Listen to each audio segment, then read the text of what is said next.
అదరగొట్టే కారం రంగు రుచి ఆచి కారం పొడి. కేటీఆర్ పై పరోక్షంగా విమర్శలు చేశారు సీఎం రేవంత్. జూబ్లీహిల్స్ ఉప ఎన్నికలు రెఫరెండం అని ప్రగల్భాలు పలికారని, కానీ ప్రజలు 25,000 మెజారిటీతో కాంగ్రెస్ ను గెలిపించి బీఆర్ఎస్ ను బండకేసుకొట్టారని ఎద్దేవా చేశారు.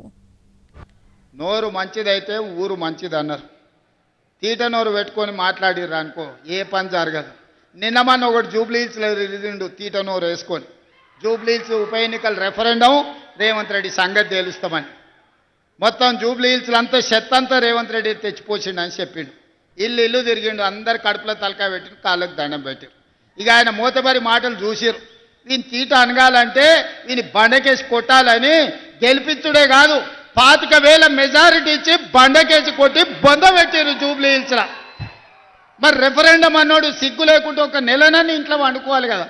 మళ్ళీ లేచి మళ్ళీ రోడ్ల మీద తిరుగుతూనే ఉన్నాడు, మళ్ళీ అబద్ధాలు చెప్తూనే ఉన్నాడు.